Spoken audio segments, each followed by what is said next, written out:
नमस्कार. आपण ऐकतोय प्राचार्य श्री अनंत दामोदर आठवले म्हणजेच परमपूज्य स्वामी वरदानंद भारती यांचं जीवनचरित्र तेजाचं चांदणं. आजचा भाग आपला चालला आहे 14वा, राधाबाईंचं दुखणं. परमपूज्य दादांना आंत्रव्रणाचा जुना विकार होता. बरेच दिवस रक्त गेल्यामुळे त्यांना रक्तक्षयाचा त्रास झाला होता. अनंतरावांच्या मातोश्री राधाबाई यांच्या पाठीत पाणी झाल्यामुळे आणि दादांना वयोमान परत्वे अशक्तता फार जाणवत असल्यामुळे नांदेड पंढरपूरच्या ऐवजी दुसरीकडे त्यातल्या त्यात कोरड्या आणि थंड हवेच्या ठिकाणी काही काळ मुक्काम करण्याचं श्री अनंतरावांनी योजलं. त्याकरताच गोरटेच योग्य आहे असं त्यांना वाटलं, कारण त्यावेळी गोरटे गाव संपूर्ण हिरव्यागार दाट वनराईनी वेढलेलं होतं. त्यामुळे उन्हाळाही तुलनेने पुष्कळच कमी जाणवत असे आणि लोणावळ्यासारखा पाऊस थंडीचाही त्रास नसायचा. हवा उत्तम आणि कोरडी, त्यामुळे दादांच्याबरोबर सर्व कुटुंबियांचा गोरट्याला 6 महिने मुक्काम होता. अनंतरावांचं शिक्षण पूर्ण झालं असल्यामुळे त्यांचाही मुक्काम औषधोपचारासाठी दादांबरोबर गोरट्यालाच होता. हा काळ शके 1867 म्हणजे इसवी सन 1945चा होता. गंगूताईंचं नुकतंच निधन झालं होतं. या आघातानंही असेल कदाचित राधाबाईंना गंभीर दुखण्याने ग्रासलं एवढं मात्र निश्चित. अनंतरावांनी औषधोपचार आणि शुश्रूषा या दोन्हीही गोष्टी स्वतः जातीने लक्ष घालून सांभाळल्या. या काळात दादा आणि मावशी यांची सेवा श्री अनंतराव आणि छगन काका यांनीच केली. राधाबाईंना मराठवाड्यात सर्वजण मावशी किंवा राधामाय या नावाने संबोधत असत. श्रीमती बाईसाहेब देशमुख आणि त्यांचे थोरले चिरंजीव बाबासाहेब यांनी अत्यंत आपुलकीने गोरट्याला वाड्यावरच राहण्याची सर्वांची व्यवस्था केली. दादा अनंतरावांसहित सर्वजण वाड्यावर 6 महिने राहिले. मावशी वाड्यावरील सर्व लोकांशी अतिशय प्रेमाने व्यवहार करीत असत आणि त्यामुळेच वाड्यावरच्या लोकांना कधी परकेपणा जाणवलाच नाही, वाटलाही नाही. 6 महिन्यांच्या काळात सर्वजण एकाच कुटुंबातील असल्याप्रमाणे राहिले होते. त्यामुळे परकेपणा किंवा अंतर असं शिल्लक राहिलंच नाही.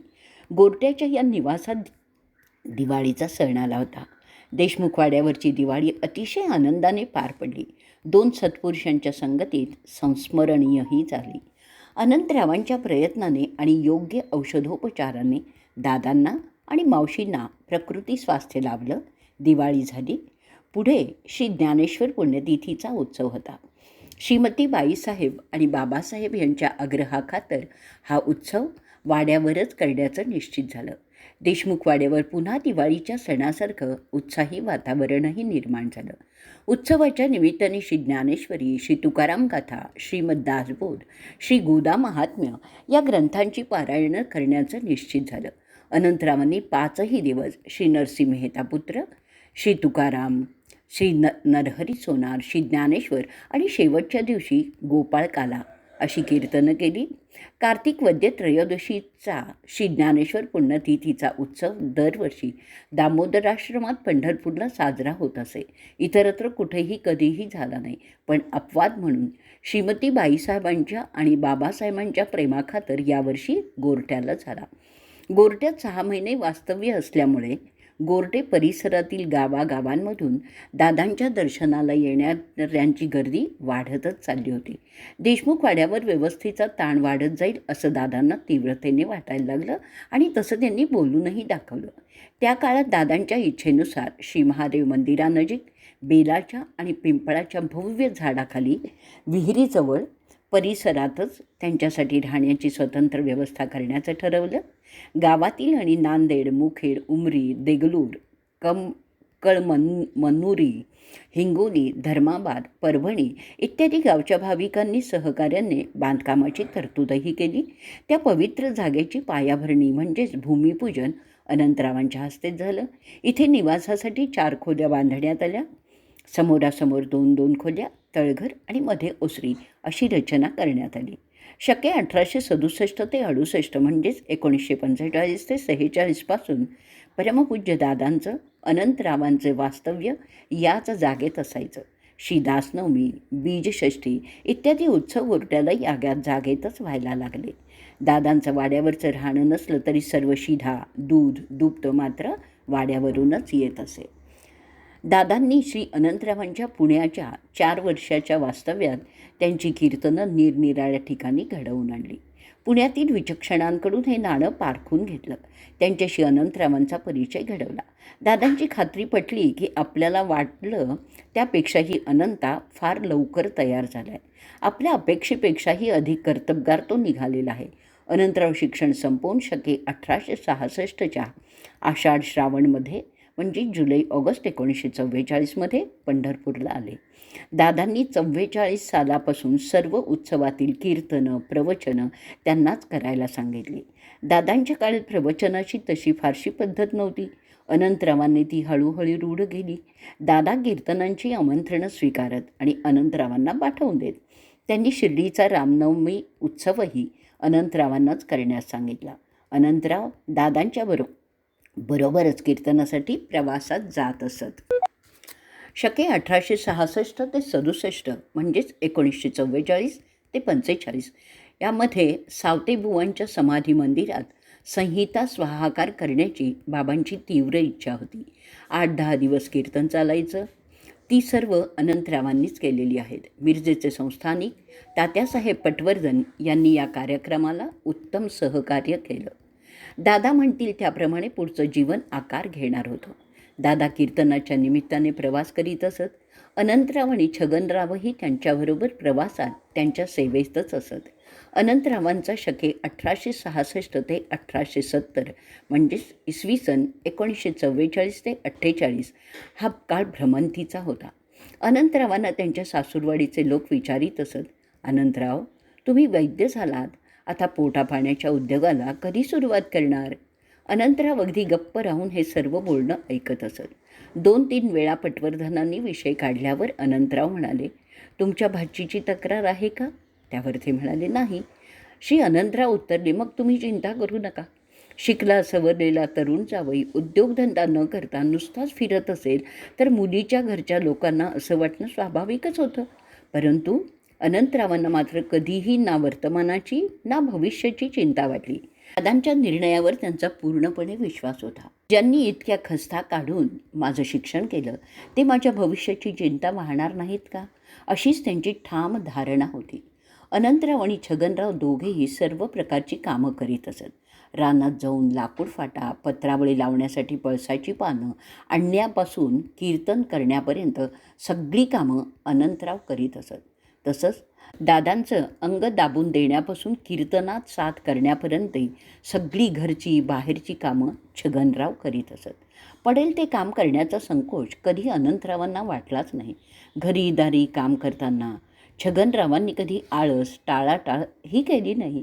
दोघंही अत्यंत श्रद्धाप्रेमाने दादांची सेवा करीत असत आणि कीर्तनासाठी गावोगावही भ्रमंती करत असत. उत्सवाच्या निमित्ताने मराठवाडा, नगर, पुणे, लोणावळा येथील दादांच्या संपर्कातील लोकांचा कीर्तनामुळे अनंतरावांशी परिचय झाला. 3-4 वर्षात तो परिचय दृढही झाला.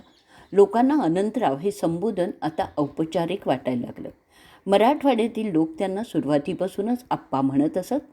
त्यामुळे लोकांनी त्यांना आप्पा या टोपणनावाने संबोधणं अधिक पसंत केलं आणि अनंतरावांना आप्पा हे संबोधन सर्वत्र रूढ झालं. लहानांपासून थोरांपर्यंत सर्वजण आप्पाच म्हणायला लागले. पुण्यात मंडईजवळील श्री साखरे महाराजांच्या मठात त्यावेळी आप्पांची कीर्तनं होत. उत्सवातील कीर्तनाच्या व्यतिरिक्त कीर्तने ही दादांच्या सूचनेनुसारच आप्पा करीत असत. या कीर्तनामुळे अल्पवयातच एक उत्तम कीर्तनकार, त्यातही निरपेक्ष कीर्तनकार म्हणून त्यांची ख्याती व्हायला लागली.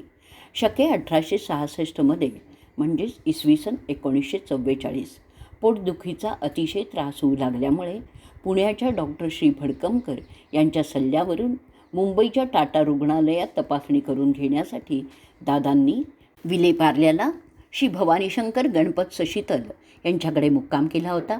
दादांचा शिष्यवर्गही मुंबईत बराच होता. त्यांना दादांच्या एकादशीच्या कीर्तनाचा नेमही माहीत होता. त्याप्रमाणे बरेच लोक पार्ल्याला दादांच्या कीर्तनाचा लाभ घेण्यासाठी सशीतल यांच्याकडे आले होते. त्यांनी दादांना कीर्तन करण्याचा आग्रह केला, परंतु दादा म्हणाले, मला पोटदुखीचा त्रास होत असल्यामुळे मी आज काही कीर्तन करणार नाही आणि आमचा अनंत आज कीर्तन करील.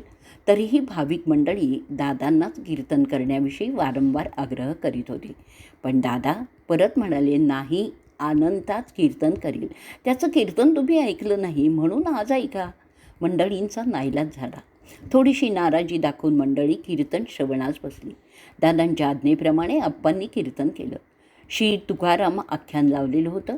विद्वत्ता प्रचूर भाषाशैली, संस्कृत सुभाषितं, श्री ज्ञानेश्वर गाथा, उपनिषद, मनुस्मृती इत्यादीतील प्रमाणं, प्रासादिक सुश्राव्य वक्तृत्व, दृष्टांतादाखल घेतलेल्या भावपूर्ण कथा, पूर्वरंगात आख्यान चरित्राला साजेल असं विवरण आणि त्याचबरोबर आख्यानातील चिमुट पडता आला भरून तो कटोरा भला, कन्या मी संत तुकयाची या प्रासादिक काव्यातील करुण रसाच्या प्रसंगाचं वर्णन, अंतःकरणाचा ठाव घेणारी कथानक मांडण्याची शैली, अशा विविध गुणसंपन्न श्रवणीय वक्तृत्वाने उपस्थित सर्व भाविक श्रोते भक्तिरसात न्हाऊन निघाले. सर्व श्रोते मंडळी कीर्तन ऐकून मंत्रमुग्ध झाली. कीर्तन झाल्यावर श्रोते मंडळींनी दादांना आप्पांचं कीर्तन ऐकविल्याबद्दल धन्यवाद दिले आणि म्हणाले, आपल्या लेकराने आपली आठवणसुद्धा होऊ दिली नाही. इतका उत्कृष्ट कीर्तन त्यांनी आज केलं. आपल्या कीर्तनाची उज्ज्वल परंपरा पुढेही तो उत्तम प्रकारे चालवील असा आम्हाला पूर्ण विश्वास वाटतोय. पार्ले येथील वास्तव्य दीड महिना झाल्यामुळे रोज आप्पांना विलेपार्ले, सांताक्रूज, मालाड, जोगेश्वरी, अर्नाळा, बांद्रा, दादर, कुर्ला, गावदेवी, अंधेरी आदी ठिकाणाहून आग्रहाची आमंत्रणं येत असत. त्यामुळे अल्पकाळातच आप्पांचा मुंबईमध्ये चांगलाच नावलौकिक झाला. शके 1866 ते 67 म्हणजेच इसवी सन 1944 ते 45ची गोष्ट असावी. दादांचा मुक्काम पुणे येथे लक्ष्मीबाई तथा वहिनीबाई जोगळेकर यांच्याकडे गवत्या मारुतीजवळ आनंदाश्रमासमोर महाजनी यांच्या वाड्यात होता. दादांनी श्री जगन्नाथ पंडित आख्यान नुकतंच लिहून पुरं केलं होतं. ते आख्यान दशहराच्या शेवटी सांगात्याच्या वेळी आप्पांनी लोणावळ्याला केलं. ते दादांना आणि उपस्थित श्रोत्यांना अतिशय आवडलं. लोणावळ्याच्या उत्सवानंतर दादांच्यासह सर्वजण पुण्याला पालखीच्या वेळी दर्शनासाठी आले. पुढे या आख्यानाचा कार्यक्रम डॉक्टर श्री वा.रा. ढमढेरे यांच्या घरी करण्याचं निश्चित ठरलं.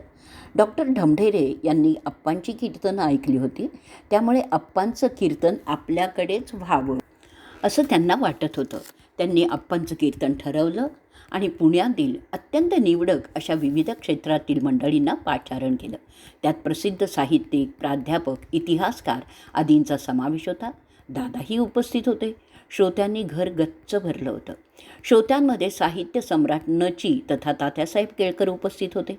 त्यांनी लिहिलेला जुगारी तो जुगारी आणि वर धर्मराज हा लेख आप्पांनी नुकताच वाचला होता. तो लेख वास्तवाला धरून नव्हता, त्यामुळे त्यांचा आप्पांना खूप राग आला होता. तो विषय लक्षात ठेवून आप्पांनी विचारपूर्वक पूर्वरंगाचं पद निवडलं होतं. ते असं, अनेकांची ती अनेकांची अनेक मते, तयाने चित्त व्यग्र होते.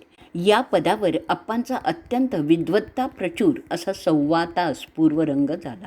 अमोघ वक्तृत्व, विषयाची तर्कशुद्ध मांडणी, साधार विवेचन यामुळे सर्व श्रोतृगुण भारावला होता. अनंतरावांच्या ज्ञानाची उंची आणि खोली मर्मज्ञ रसिकांच्या ध्यानात आली. भारतीय संस्कृतीच्या संदर्भातलं खंडन मंडन तात्यासाहेबांच्या लेखाच्या संदर्भातलं आहे हे व्यासंगी श्रोत्यांच्या लक्षात आलं. पूर्वरंग चालू असताना काही श्रोत्यांच्या मनात येऊन गेलं, अनंतरावांना बहुधा तात्यासाहेब समोर बसले आहेत हे माहिती नसावं, नाहीतर एवढं स्पष्ट वक्तव्य बुवांनी केलंच नसतं. संस्कृती संरक्षणाचं कार्य ज्यांनी आवर्जून केलं पाहिजे त्यांनीच भारतीय संस्कृतीचा मापदंड ठरलेल्या महाभारतासारख्या ऐतिहासिक ग्रंथातील व्यक्तिमत्वाचं असं अवमूल्यन करावं याची मनस्वी चीड अनंतरावांच्या पूर्वरंगातून व्यक्त झाली. त्यामुळे पूर्वरंगाची भाषा बोचरी होती. अर्थातच लेख आणि लेखक यांचा नामोल्लेख त्यांनी टाळलेलाच होता. काळकर्त्या परांजपेंची नीती अनंतरावांनी अवलंबलेली होती. त्यामुळे तिथे लागायला पाहिजे तिथे ते वाग्बाण बरोबर मर्माचा भेद करीत होते. पूर्वरंगातील सर्व मुद्द्यांना स्पर्श करीत श्री जगन्नाथ पंडित हे आख्यान अप्रतिम झालं. कीर्तन 4 तास झालं, सर्वजण प्रसन्न झाले होते. त्यात श्री केळकरांच्या मताच्या खंडनाचा बराच भाग होता. आप्पाही कीर्तनाशी एकरूपच झाले होते. ते सुश्राव्य कीर्तन ऐकून सर्व श्रोते इतके मंत्रमुग्ध होऊन गेले की कीर्तन संपलं तरी कुणीही उठायला तयार नव्हतं. आजचा भाग आपण इथेच संपवणार आहोत. उद्याच्या भागात आपण संस्कृत कीर्तनं हा भाग घेणार आहोत.